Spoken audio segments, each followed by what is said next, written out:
نبی اکرم صلی اللہ علیہ وسلم نے ایک مرتبہ 3 دفعہ قسم کھائی، واللہ لا یؤمنو، واللہ لا یؤمنو، واللہ لا یؤمنو، خدا کی قسم وہ شخص مومن نہیں، خدا کی قسم وہ شخص مومن نہیں، خدا کی قسم وہ شخص مومن نہیں۔ واقعہ یہ کہ ہم تصور نہیں کر سکتے کہ صحابہ کیسے لرز گئے ہوں گے، کانپ اٹھے ہوں گے، کون وہ بدبخت ہے، کون وہ شقی ہے جس کے بارے میں اللہ کے رسول 3 دفعہ قسم کھا کر فرما رہے ہیں کہ وہ صاحب ایمان نہیں۔ قیل من یا رسول اللہ، کسی نے ڈرتے ڈرتے پوچھا ہوگا اے اللہ کے رسول کس کے بارے میں ارشاد فرما رہے ہیں؟ اب جواب سنیے، الذی لا یامن جارہ بوائقہ، وہ شخص کے جس کی ایذا رسانی کی وجہ سے، جس کی بدخلقی کی وجہ سے اس کا پڑوسی امن میں نہیں ہے۔ یہ کوئی گناہ کبیرہ ہے؟ آپ کی فہرست میں تو گناہ ہی نہیں، کبیرہ کیا سوال، صغیرہ بھی نہیں۔ زیادہ آپ یہ کہیں گے کہ ذرا بد اخلاقی ہے، کج خلقی ہے، بس اچھا کردار کا معاملہ نہیں ہے، یہ کہیں گے، گناہ کی فہرست میں نہیں آئے گی بات۔ کبیرہ بہت بڑی شے ہے، لیکن اس پر اللہ کے رسول نے 3 دفعہ قسم کھائی، ایمان نہیں ہے، ہرگز نہیں ہے، خدا کی قسم نہیں۔ اب بتائیے ایمان اور عمل علیحدہ ہو جائیں گے کیا؟ یہ ہے مسئلہ جو امام بخاری کے سر پہ ہے۔ اور سنیے، فرمایا حضرت انس ابن مالک نے، یہ روایت جو میں نے آپ کو ابھی سنائی ہے یہ کوئی ایسی ویسی روایت نہیں ہے، متفق علیہ ہے، بخاری اور مسلم دونوں میں موجود، اس سے اونچا درجہ روایت کا ہے ہی نہیں۔ راوی کون؟ ابو ہریرہ رضی اللہ تعالی، ان کی والدہ لے کر حاضر ہو گئیں، یہ بچہ حضور آپ کی خدمت میں رہے گا، آپ کی خدمت کرے گا، آپ کے پاس رہے گا، ٹھیک ہے۔ وہ حضور کے خادم خاص ہیں، جیسے ذاتی کوئی ہوتا ہے معاملات میں مدد کرنے والا، خدمت کرنے والا، وہ ہیں انس ابن مالک۔ چونکہ ان کا تعارف ہو گیا ہے رضی اللہ تعالیٰ عنہ، تو ایک بات پہلے اور سنا دوں، جو بچہ اپنے اس بچپن سے لے کر 9 برس کی عمر تھی جب آئے حضور کے پاس، انتقال کے وقت عمر کتنی ہوگی؟ 19 برس، 10 برس حضور کی خدمت میں رہے۔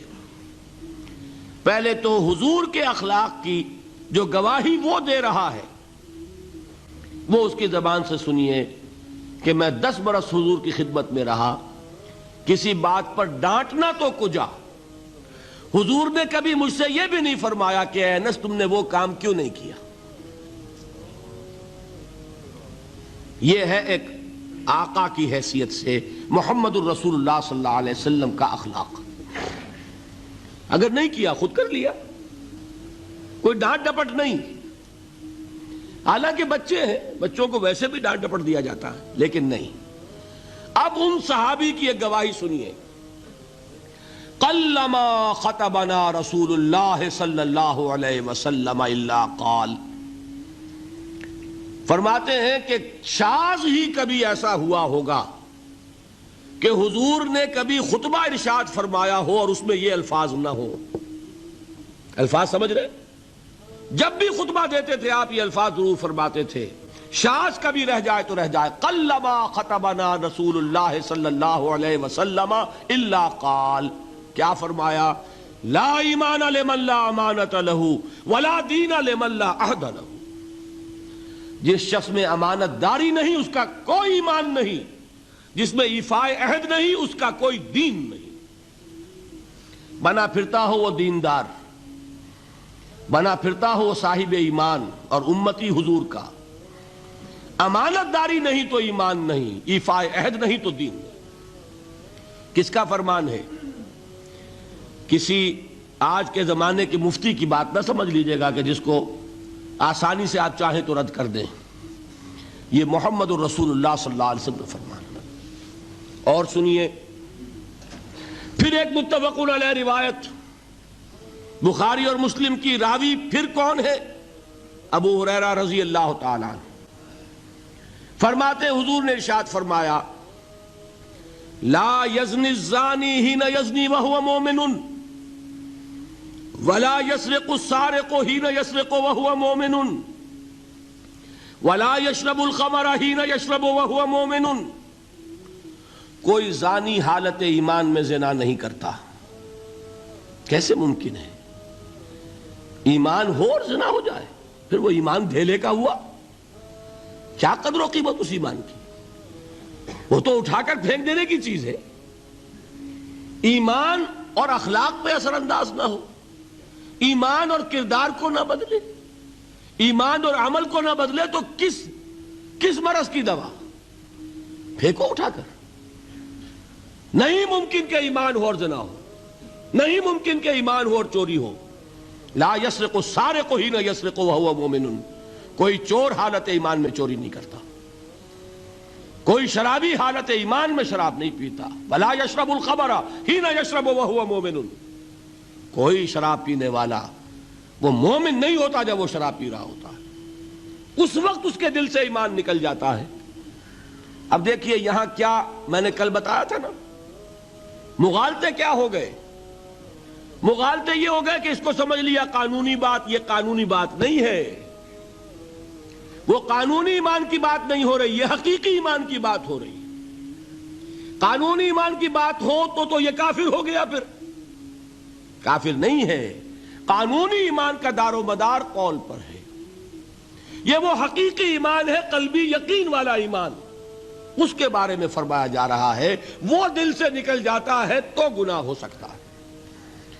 ایک اور حدیث میں حضور نے اس کو اور واضح کر دیا، جب کوئی شخص گناہ کرتا ہے تو ایمان اس کے دل سے نکل کر اور اس کے سر پر منڈلاتا ہے جیسے پرندہ ہو. اگر توبہ کرتا ہے تو واپس لوٹ آتا ہے، توبہ نہیں کرتا تو رخصت ہو جاتا ہے. بتائیے کوئی اشتباہ رہ گیا؟ لیکن خدا کے لیے دو انتہاؤں سے اپنے آپ کو بچائیے. ایک انتہا یہ کہ اس حدیث کی بنا پر آپ کافر قرار دے دیں. یہ غلطی کس سے ہوئی؟ کل بتایا تھا بھائی، کس سے؟ خوارج سے.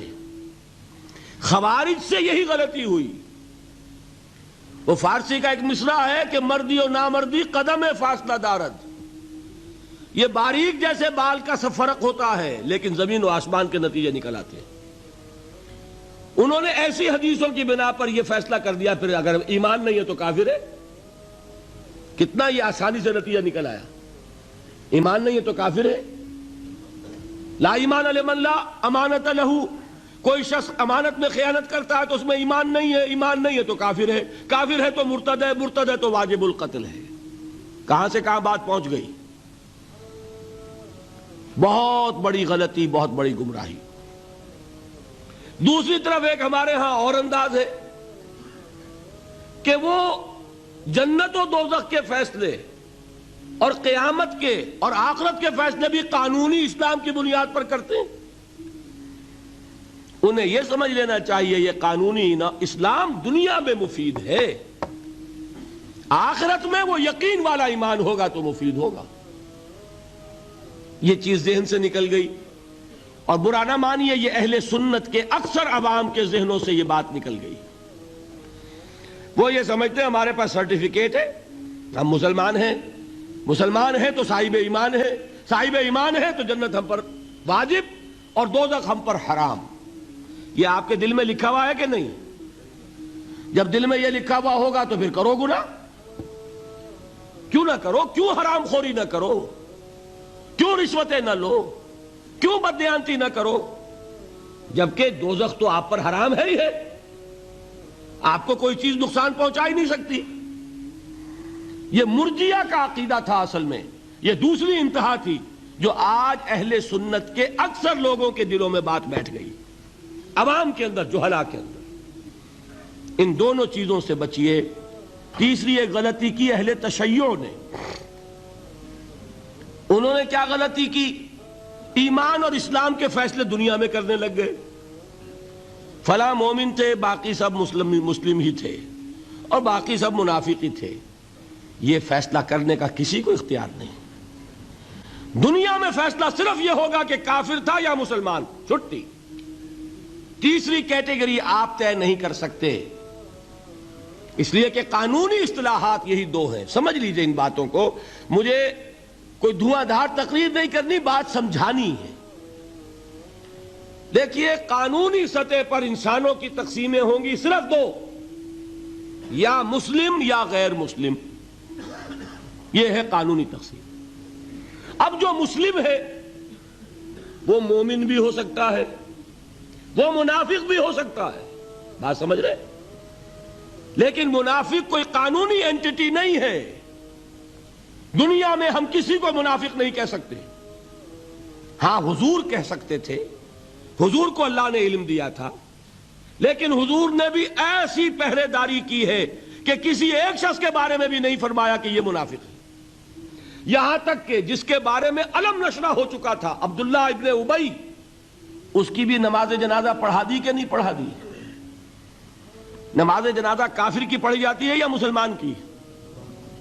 اس کا مطلب ہے عبداللہ ابن ابی کو بھی حضور نے آخری وقت تک مسلمان تسلیم کیا۔ منافق جو بھی ہے وہ اپنے اندر ہے، اللہ کے ہاں جا کر کھلے گا۔ For all legal purposes a منافق is a مسلم۔ بات سمجھ میں آئی؟ اس لیے کہ لیگل اینٹیٹیز دو ہی ہے، کافر اور مسلم۔ تیسری اینٹیٹی کوئی لیگل نہیں ہے، تیسری کوئی حیثیت قانونی نہیں ہے۔ اب ایک جو مسلم ہے وہ مومن بھی ہو سکتا ہے، منافق بھی ہو سکتا ہے۔ اس کا فیصلہ کہاں ہوگا؟ اللہ کے ہاں۔